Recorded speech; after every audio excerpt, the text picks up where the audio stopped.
ನಿಮ್ಮ ಡಾಕ್ಟರ್ ವಿಶೇಷ ನೇರಪ್ರಸಾರ ಕಾರ್ಯಕ್ರಮಕ್ಕೆ ಸ್ವಾಗತ. ನಾನು ಶುಭಶ್ರೀ ಜೈನ್.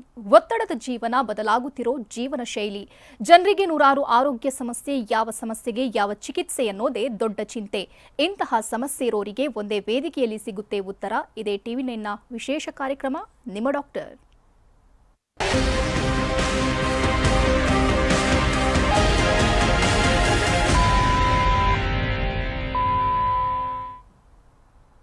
ಬದಲಾಗ್ತಿರೋ ಜೀವನ ಶೈಲಿಯಿಂದ ಅನೇಕ ರೋಗಗಳಿಗೆ ಜನರು ತುತ್ತಾಗ್ತಿದ್ದಾರೆ. ದೈನಂದಿನ ಜೀವನದಲ್ಲಿ ಕುತ್ತಿಗೆ ನೋವು, ಸೊಂಟ ನೋವು, ಮೊಣಕಾಲು ನೋವು, ಮೈಕೈ ನೋವಿನಿಂದ ಜನರು ಹೈರಾಣಾಗ್ತಿದ್ದಾರೆ. ಇದಕ್ಕೆ ಅನೇಕ ರೀತಿಯ ಪದ್ಧತಿಯನ್ನ ಅನುಸರಿಸಿ ಪೇನ್ ಕಿಲ್ಲರ್ ನುಂಗಿ ಸಿಕ್ಕ ಔಷಧ ತೆಗೆದುಕೊಂಡು ಮತ್ತಷ್ಟು ನೋವು ಅನುಭವಿಸ್ತಿರ್ತಾರೆ. ಆದರೆ ನೋವು ಮಾತ್ರ ಶಮನವಾಗೋದಿಲ್ಲ. ಇದರ ಜೊತೆಗೆ ಕ್ರೋನಿಕ್ ಪೇನ್ ಕೂಡ ಸರ್ವೇ ಸಾಮಾನ್ಯ ಆಗಿಬಿಟ್ಟಿದೆ. ಇದು ಒಬ್ಬ ವ್ಯಕ್ತಿಯನ್ನ ದೀರ್ಘಕಾಲದಿಂದ ಕಾಡ್ತಾ ಇರುತ್ತೆ. ಇದರಿಂದ ಮುಕ್ತಿ ಹೊಂದಲು ಸಾಧ್ಯವಿಲ್ಲ ಎಂಬ ನಿರ್ಧಾರಕ್ಕೆ ಅನೇಕರು ಬಂದಿರ್ತಾರೆ. ಆದರೆ ಸರ್ಜರಿ ಇಲ್ಲದೆಯೇ ಈ ನೋವಿನಿಂದ ಮುಕ್ತಿ ಹೊಂದಬಹುದು. ಹಾಗಾದ್ರೆ ಇದು ಹೇಗೆ ಸಾಧ್ಯ? ಇದರಿಂದ ಶಾಶ್ವತ ಮುಕ್ತಿ ಹೊಂದುವುದು ಹೇಗೆ?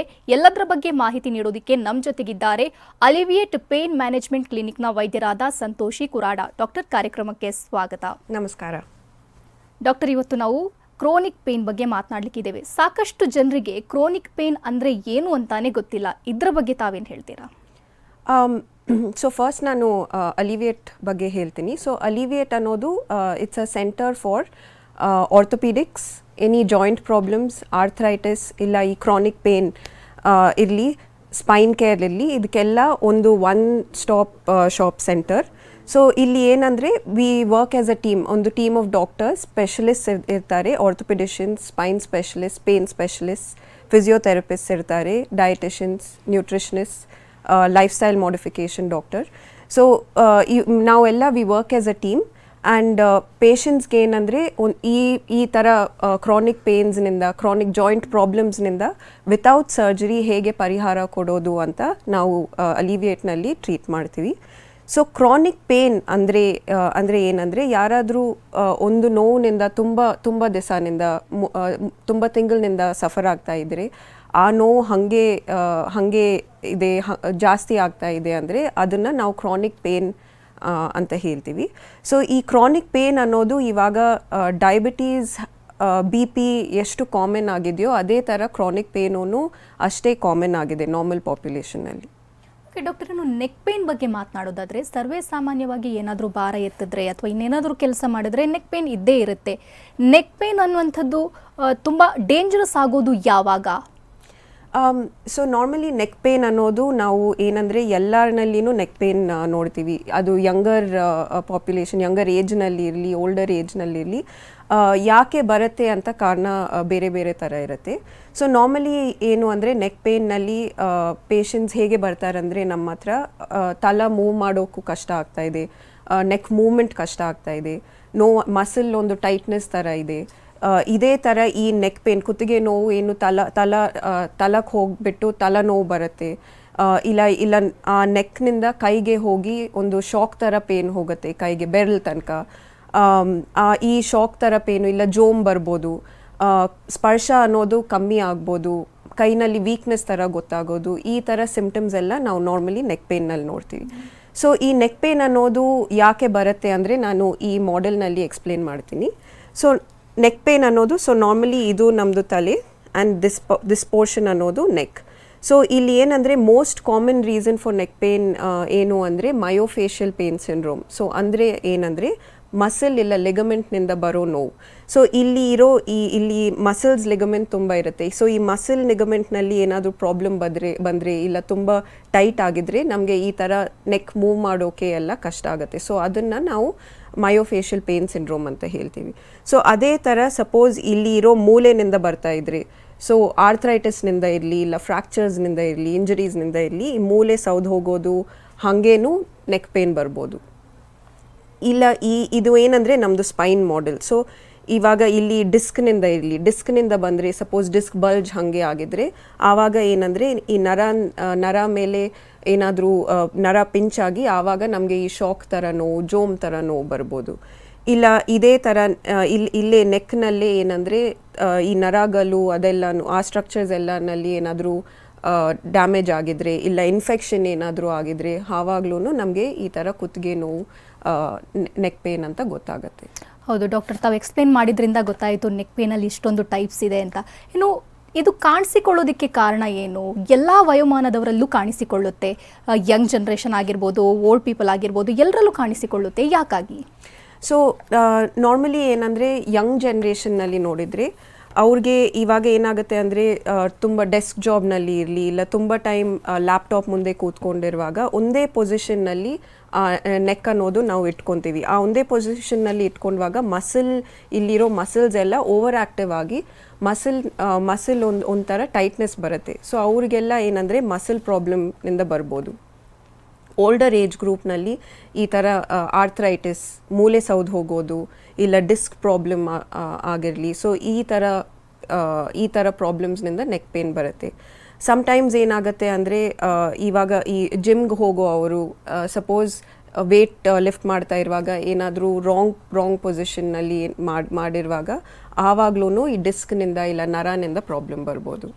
ಓಕೆ ಡಾಕ್ಟರ್, ಇನ್ನು ಸಾಕಷ್ಟು ಜನ ಅನ್ಕೋತಾರೆ ಕುತ್ತಿಗೆ ನೋವಲ್ವಾ, ಇದಕ್ಕೆ ಟ್ರೀಟ್ಮೆಂಟ್ ಬೇಕಾ, ಮನೆಯಲ್ಲೇ ಮಾಡ್ಕೊಂಡ್ರೆ ಸಾಕಾಗಲ್ವಾ ಅಂತ ಏನೇನೋ ಹಚ್ಕೋತಾರೆ. ಯಾವಾಗ ಡಾಕ್ಟರನ್ನು ಕನ್ಸಲ್ಟ್ ಮಾಡಬೇಕು ಅವರು? So normally neck pain start ಆಗುವಾಗ ಏನಂದರೆ ಮನೆಯಲ್ಲಿ first most important is rest. So ಈ ನೆಕ್ ಮಸಲ್ಸ್ಗೆ ರೆಸ್ಟ್ ಕೊಡೋದು. ಸೊ ರೆಸ್ಟ್ ಕೊಟ್ಟಿದ ಮೇಲೆ ಕಮ್ಮಿ ಆಗ್ತಾ ಇಲ್ಲ ಅಂದರೆ ನೆಕ್ಸ್ಟು ಜೆಂಟಲ್ ಮಸಾಜ್ ಥರ ಮಾಡ್ಕೋಬೋದು. ಸೊ ಮಸಾಜ್ನಿಂದನೂ ಕಮ್ಮಿ ಆಗ್ತಾ ಇಲ್ಲ ಅಂದರೆ ಐಸ್ ಪ್ಯಾಕ್, ಹೀಟ್ ಪ್ಯಾಕ್ ಇಟ್ಕೋಬೋದು. ಸೊ ಈ ಥರ and stretching, simple stretching exercise ಮಾಡಿ ಇದರಿಂದ ಕಮ್ಮಿ ಆಗ್ತಾ ಇಲ್ಲ ನೋವು ಹಾಗೆ ಜಾಸ್ತಿ ಆಗ್ತಾ ಇದೆ, ಈ ಜೋಮ್ ಅನ್ನೋದು ಬೆಲ್ನಲ್ಲಿ ಜಾಸ್ತಿ ಆಗ್ತಾ ಇದೆ, ವೀಕ್ನೆಸ್ ಜಾಸ್ತಿ ಆಗ್ತಾ ಇದೆ ಅಂದರೆ ಖಂಡಿತ ಡಾಕ್ಟರ್ ಹತ್ರ ಹೋಗಬೇಕು. ಸೊ ಆವಾಗ ಏನಂದರೆ ಡಾಕ್ಟರ್ ನೋಡಿದ ಮೇಲೆ ಏನಾದರೂ ಸ್ಕ್ಯಾನ್ಸ್ ಬೇಕಾಗಿದ್ರೆ ಇಲ್ಲ ಬ್ಲಡ್ ಟೆಸ್ಟ್ ಏನಾದರೂ ಬೇಕಾಗಿದ್ರೆ ನೋಡಿ ಅದು ಪ್ರಾಬ್ಲಮ್ ಏನು ಅಂತ ಅವರು ಹೇಳ್ತಾರೆ. ಸೊ ಇವಾಗ ನಮ್ಮ ಹತ್ರ ಏನಂದರೆ ನಾವು ನಾರ್ಮಲ್ ಕನ್ಸಲ್ಟೇಷನ್ನಲ್ಲಿ ಅಲ್ಟ್ರಾಸೌಂಡ್ ಸ್ಕ್ಯಾನ್ ಅಂತ ಯೂಸ್ ಮಾಡಿ ನಾವು ಎಲ್ಲಿನಿಂದ ಈ ಪ್ರಾಬ್ಲಮ್ ಬರ್ತಾ ಇದೆ ಅಂತ ನೋಡ್ತೀವಿ. ಸೊ ಅದು ನೋಡಿ ಸಪೋಸ್ ಸಿಂಪಲ್ ಎಕ್ಸಸೈಸಸ್ನಿಂದ ಸಿಂಪಲ್ ಮೆಡಿಕೇಷನ್ನಿಂದ ಟ್ರೀಟ್ ಮಾಡ್ಬೋದು ಅಂದರೆ ನಾವು ಆ ಟ್ರೀಟ್ಮೆಂಟ್ ಕೊಡ್ತೀವಿ. ಇಲ್ಲ ಸಮ್ಟೈಮ್ಸ್ ಏನಂದರೆ ಈ ಡಿಸ್ಕ್ನಿಂದ ಇಲ್ಲ ನರನಿಂದ ಪ್ರಾಬ್ಲಮ್ ಬರ್ತಾ ಇದ್ದರೆ ಅದಕ್ಕೂ ಬೇರೆ ಥರ ಟ್ರೀಟ್ಮೆಂಟ್ ಇರುತ್ತೆ. ಓಕೆ ಡಾಕ್ಟರ್, ಇನ್ನು ಸರ್ವೇ ಸಾಮಾನ್ಯ ನೋವುಗಳಲ್ಲಿ ಒಂದು ಕುತ್ತಿಗೆ ನೋವಾದರೆ ಇನ್ನೊಂದು ಪಾದ ನೋವು, ಇದು ಕಾಣಿಸಿಕೊಳ್ಳೋದಕ್ಕೆ ಕಾರಣ ಏನು? So yes, very rightly said. ಏನು ಅಂದರೆ ಇವಾಗ ನಮಗೆ ಫಸ್ಟ್ ಪೇನ್ ಅನ್ನೋದು ನಾವು ಏನು ಅಂದರೆ ಈ ನೋವಿಗೆ prevention is better then cure.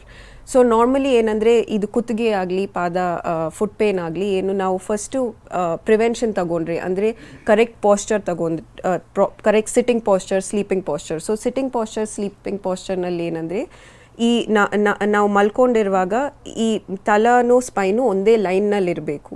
So ಅದು ಕರೆಕ್ಟ್ ಪಿಲ್ಲೋ ಅದು ಯೂಸ್ ಮಾಡ್ಕೋಬೇಕು. ಪಿಲ್ಲೋ ತುಂಬ ಸಾಫ್ಟಾಗಿ ಇರಬಾರ್ದು ಆ್ಯಂಡ್ ತುಂಬ ಹಾರ್ಡಾಗಿ ಇರಬಾರ್ದು.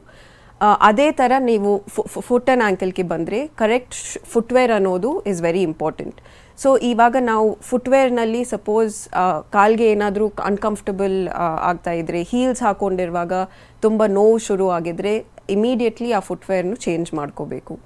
ಇವಾಗ ಪಾದನಲ್ಲಿ ಹೇಗೆ ಇರುತ್ತೆ ಅಂದರೆ ನಾನು ಆ ಮಾಡೆಲ್ನಲ್ಲಿನೂ ಎಕ್ಸ್ಪ್ಲೇನ್ ಮಾಡ್ತೀನಿ. ಸೊ ಪಾದನಲ್ಲಿ ಹೇಗೆ ಇರುತ್ತೆ ಅಂದರೆ ನಮಗೆ there are multiple bones and multiple joints.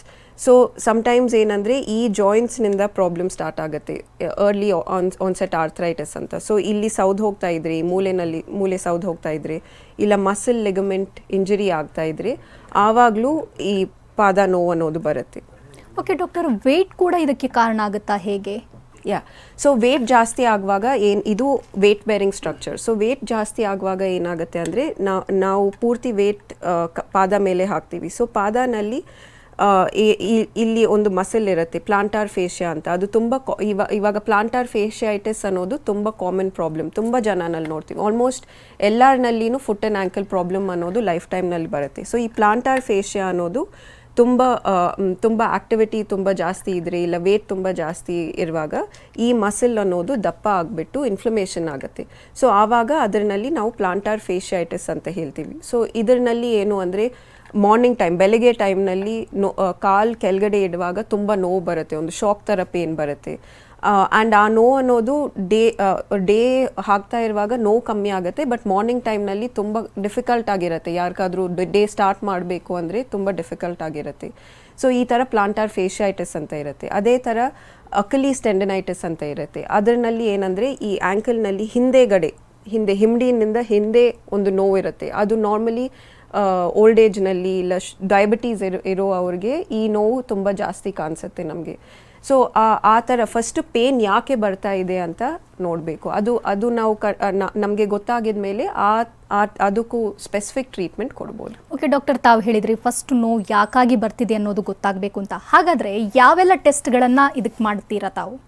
So normally ಏನಂದರೆ ಫಸ್ಟು ಏಜ್ ಗ್ರೂಪ್ ನೋಡಿ ನಾವು ಮಾಡ್ತೀವಿ. ಸೊ ಏಜ್ ಗ್ರೂಪ್ ಸಪೋಸ್ ಏನಾದರೂ ಫ್ಯಾಮಿಲಿ ಹಿಸ್ಟ್ರಿ ಇದ್ದರೆ ಇಲ್ಲ ಏನಾದರೂ ಸಸೆಪ್ಟಬಿಲಿಟಿ ತುಂಬ ಜಾಸ್ತಿ ಇದ್ದರೆ ಆರ್ಥ್ರೈಟಿಸ್ಗೆ, ಅದು ಫಸ್ಟ್ ಆರ್ಥ್ರೈಟಿಸ್ ಅನ್ನೋದು ರೂಲ್ ಔಟ್ ಮಾಡಬೇಕು. ಆರ್ಥ್ರೈಟಿಸ್ ರೂಲ್ ಔಟ್ ಮಾಡಬೇಕು ಅಂದರೆ ಬ್ಲಡ್ ಟೆಸ್ಟ್ನಲ್ಲೇ ನಾವು ನೋಡ್ಬೋದು. ಸೊ ಸಿಂಪಲ್ ಬ್ಲಡ್ ಟೆಸ್ಟ್ ಮಾಡಿದ ಮೇಲೆ ನಮಗೆ ಆರ್ಥ್ರೈಟಿಸ್ ಅದೇನು ಆಸ್ಟಿಯೋ ಆರ್ಥ್ರೈಟಿಸ್ಸಾ ಇಲ್ಲ ಬೇರೆ ಥರ ಆರ್ಥ್ರೈಟಿಸ್ಸಾ ಅಂತ ಗೊತ್ತಾಗುತ್ತೆ. ಸೊ ಆಸ್ಟಿಯೋ ಆರ್ಥ್ರೈಟಿಸ್ ಅನ್ನೋದು ನಾರ್ಮಲಿ ಮೂಲೆ ಸೌದು ಹೋಗೋದು, ಜಾಯಿಂಟ್ ಸೌದು ಹೋಗಿದ ಮೇಲೆ ಈ ಆಸ್ಟಿಯೋ ಆರ್ಥ್ರೈಟಿಸ್ ಅಂತ ಬರುತ್ತೆ. ಸೊ ಇದಕ್ಕೆಲ್ಲ ನಾರ್ಮಲ್ ಅಲ್ಟ್ರಾಸೌಂಡ್ ಸ್ಕ್ಯಾನ್ ಅಂತ ಮಾಡ್ಬೋದು. ಸೊ ಈ ಅಲ್ಟ್ರಾಸೌಂಡ್ನಲ್ಲಿ ಏನಂದರೆ ನಮಗೆ ಪ್ರತಿಯೊಂದು ಸ್ಟ್ರಕ್ಚರು ಗೊತ್ತಾಗುತ್ತೆ. ಸೊ ಮಸಲ್ಗೆ ಏನಾಗ್ತಾ ಇದೆ, ಬೋನ್ಗೆ ಏನಾಗ್ತಾ ಇದೆ, ಜಾಯಿಂಟ್ನಲ್ಲಿ ಏನು ಪ್ರಾಬ್ಲಮ್ ಆಗ್ತಾ ಇದೆ, ಏನಾದರೂ ಫ್ಲೂಯಿಡ್ ನೀರು ಏನಾದರೂ ಕಟ್ಟಿ ಆಗಿದೆಯಾ ಇಲ್ಲ ನರಾಗೆ ಏನಾದರೂ ಪ್ರಾಬ್ಲಮ್ ಆಗಿದೆಯಾ ಅಂತ ಈ ಅಲ್ಟ್ರಾಸೌಂಡ್ ಸ್ಕ್ಯಾನ್ನಲ್ಲೇ ನಮಗೆ ಗೊತ್ತಾಗುತ್ತೆ. ಸೊ ಈ ಸ್ಕ್ಯಾನ್ ಅನ್ನೋದು ನಾರ್ಮಲ್ ಕನ್ಸಲ್ಟೇಷನ್ ರೂಮ್ನಲ್ಲೇ ಮಾಡ್ಬೋದು.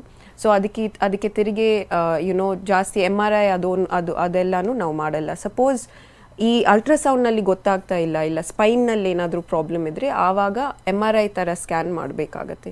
ಸೊ ಇದರಲ್ಲಿ ಈ ಥರ ಟೆಸ್ಟ್ನಲ್ಲಿ ನಮಗೆ ಏನು ಪ್ರಾಬ್ಲಮ್ ಅಂತ ಗೊತ್ತಾಗ್ಬೋದು. ಓಕೆ ಡಾಕ್ಟರ್, ಮತ್ತಷ್ಟು ಮಾಹಿತಿ ತಮ್ಮಿಂದ ಪಡಿತಾ ಹೋಗ್ತೇನೆ. ಡಾಕ್ಟರ್, ತಾವಾಗ ಹೇಳ್ತಿದ್ರಿ ಕುತ್ತಿಗೆ ನೋವಿದ್ರೆ ಮೊದಲು ತಾವು ರೆಸ್ಟ್ ತಗೋಬೇಕು ಅಂತ. ಪಾದ ನೋವಿದ್ರೆ ನಡಿಲೇಬಾರ್ದಾ ಹೇಗೆ? ಸೊ ಪಾದ ನೋವು ಇರುವಾಗ್ಲೂ most important thing is rest. But rest ಅನ್ನೋದು ಎಲ್ಲರಿಗೂ ರೆಸ್ಟ್ ತಗೊಂಡೋದು ಕಷ್ಟ. ಸೊ ಸಿಂಪಲ್ ಹೋಮ್ ರೆಮಿಡೀಸ್ ಏನಂದರೆ ಐಸ್ ಹೀಟ್ ಪ್ಯಾಕ್ ಇಟ್ಕೋಬೋದು. ಎಲ್ಲಿ ನೋವು ಬರ್ತಾ ಇದೆ ಅಂತ ನೋಡಿಕೊಂಡು ಅದು ಹಿಂಡಿ ಮೇಲೇನಾ ಹಿಂಡಿ ಹಿಂದೆನಾ ಇಲ್ಲ ಬೆಲ್ನಲ್ಲ ಏನು ಅಂತ ನೋಡಿಕೊಂಡು ಐಸು ಹೀಟ್ ಪ್ಯಾಕ್ ಆಲ್ಟರ್ನೇಟಿವ್ಲಿ ಇಟ್ಕೋಬೋದು. ಇನ್ನೊಂದು ಏನು ಮಾಡ್ಬೋದು ಅಂದರೆ ಇವಾಗ ಇಲ್ಲಿ ಇರೋ ಸ್ಟ್ರಕ್ಚರ್ಸ್ಗೆ ಬ್ಲಡ್ ಸಪ್ಲೈ ಅನ್ನೋದು ಜಾಸ್ತಿ ಮಾಡೋದು. ಸೊ ಇದು ಹೇಗೆ ಮಾಡ್ಬೋದು ಅಂದರೆ ಒಂದು ಟೆನ್ನಿಸ್ ಬಾಲ್ ಇಟ್ಕೊಂಡು ಪಾದ ಕೆಳಗಡೆ ಟೆನ್ನಿಸ್ ಬಾಲ್ ಇಟ್ಕೊಂಡು ಪಾದನು ರೋಲ್ ಮಾಡೋದು.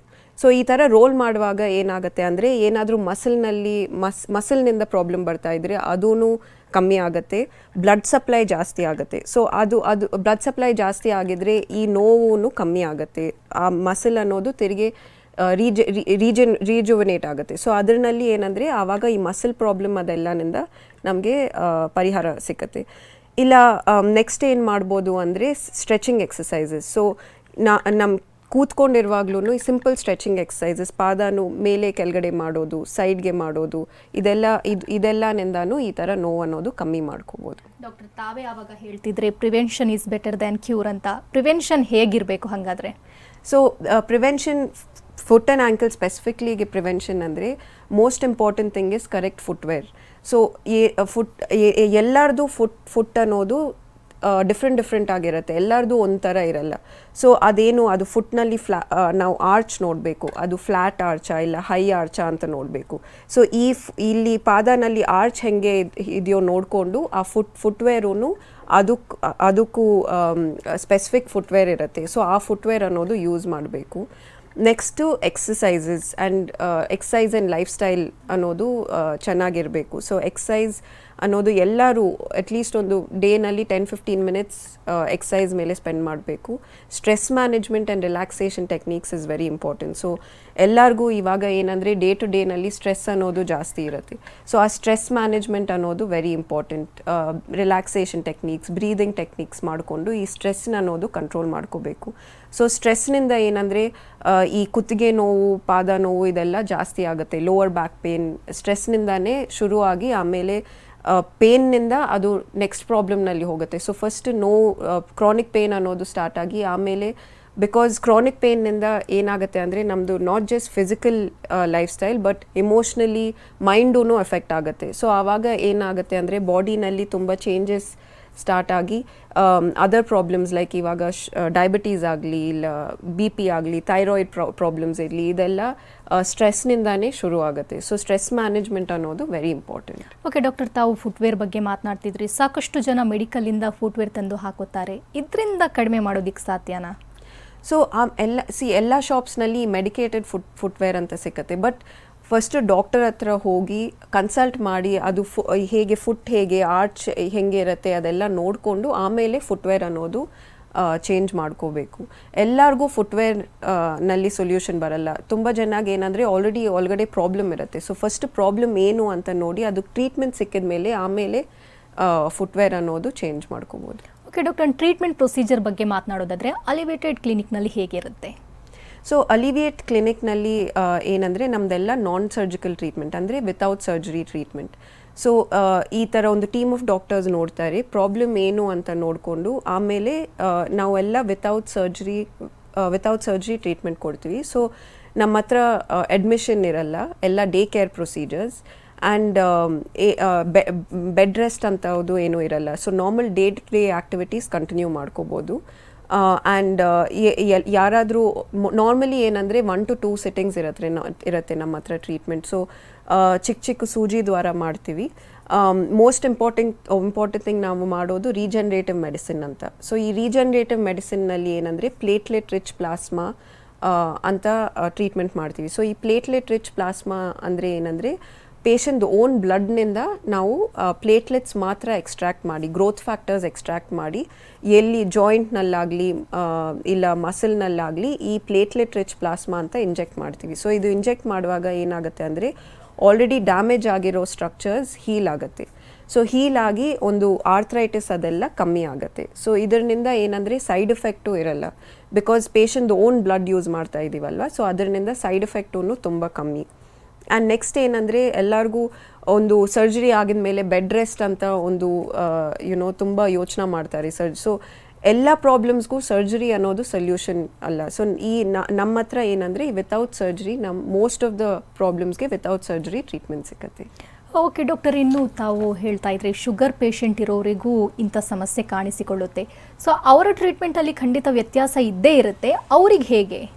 ಸೊ ನಾರ್ಮಲಿ ಏನಂದರೆ ಯಾರಿಗಾದ್ರೂ ಶುಗರ್ ಇರುವಾಗ ಅದು ಫಸ್ಟು ಅವ್ರಿಗೆ ಗೊತ್ತಾಗೋದೇ ಲೇಟ್ ಆಗುತ್ತೆ. ಸೊ ಆ ಲೇಟ್ ಆಗುವಾಗ ಏನಾಗುತ್ತೆ ಅಂದರೆ ಶುಗರ್ನಿಂದ ನಾರ್ಮಲಿ ನಮ್ಮದು ನರ ಎಲ್ಲ ಎಫೆಕ್ಟ್ ಆಗುತ್ತೆ, ಮಸಲ್ ಎಲ್ಲ ಎಫೆಕ್ಟ್ ಆಗುತ್ತೆ. ಸೊ ನಾರ್ಮಲ್ ಮಸಲ್ ಇಷ್ಟು ದಪ್ಪ ಇರಬೇಕಂದ್ರೆ ಶುಗರ್ನಲ್ಲಿ ಏನಾಗುತ್ತೆ ಅಂದರೆ ಆ ಮಸಲ್ ಥಿಕ್ನೆಸ್ ಅನ್ನೋದು ರೆಡ್ಯೂಸ್ ಆಗುತ್ತೆ. ಸೊ ಮಸಲ್ ಸ್ಟ್ರೆಂತ್ ಕಮ್ಮಿ ಆಗುತ್ತೆ. ಅದೇ ಥರ ನರನಲ್ಲಿನೂ ತುಂಬ ಚೇಂಜಸ್ ಬಂದುಬಿಟ್ಟು ಇವಾಗ ನಮಗೆ ಪೆರಿಫರಲ್ ನ್ಯೂರೋಪತಿ ಅಂತ ಗೊತ್ತಾಗುತ್ತೆ. ಸೊ ಅವ್ರಿಗೇನಂದರೆ ಪಾದನಲ್ಲಿ ತುಂಬ ಬರ್ನಿಂಗ್ ಸೆನ್ಸೇಷನ್ನು, ಚುಚ್ಚೋ ಥರ ನೋವು, ಇದರಿಂದ ಎಲ್ಲ ಅವರು ಸಫರ್ ಆಗ್ತಾರೆ. ಸೊ ಅವ್ರಿಗೆಲ್ಲ ಫಸ್ಟ್ ಶುಗರ್ ಅನ್ನೋದು ಕಂಟ್ರೋಲ್ನಲ್ಲಿರಬೇಕು. ಸೊ ಶುಗರ್ ಕಂಟ್ರೋಲ್ನಲ್ಲಿ ನಮಗೆ ಶುಗರ್ ಕಂಟ್ರೋಲ್ ಬಂದಮೇಲೆ ನಾವು ಏನಂದರೆ ಸ್ವಲ್ಪ ಲೈಫ್ ಸ್ಟೈಲ್ ಮಾಡಿಫಿಕೇಷನ್ ಮಾಡಿಕೊಂಡು ಈ ಪ್ಲೇಟ್ಲೆಟ್ ರಿಚ್ ಪ್ಲಾಸ್ಮಾ ಥೆರಪಿ ಇದೆಲ್ಲ ಮಾಡಿದರೆ ಡ್ಯಾಮೇಜ್ ಆಗಿರೋ ಸ್ಟ್ರಕ್ಚರ್ಸ್ ಹೀಲ್ ಆಗುತ್ತೆ ತಿರುಗಿ. ಥ್ಯಾಂಕ್ ಯು ಡಾಕ್ಟರ್, ಸಾಕಷ್ಟು ಮಾಹಿತಿ ನೀಡಿದ್ರಿ. Thank you so much. Thank you. ಇನ್ನು ವೀಕ್ಷಕರೇ, ಡಾಕ್ಟರನ್ನು ನೇರವಾಗಿ ಭೇಟಿಯಾಗಬೇಕು ಅಂದರೆ ಅಡ್ರೆಸ್ ಪ್ಲೇಟ್ ಇಂತಿದೆ. Alleviate pain management clinic Bengaluru ಶಾಖೆಗಳು ಸದಾಶಿವನಗರ, ಇಂದಿರಾನಗರ, ಟಿ ದಾಸರಹಳ್ಳಿ, ಜಯನಗರ. ದೂರವಾಣಿ ಸಂಖ್ಯೆ 8494973146. ಮತ್ತೊಂದು ಸಂಖ್ಯೆ 08023614888.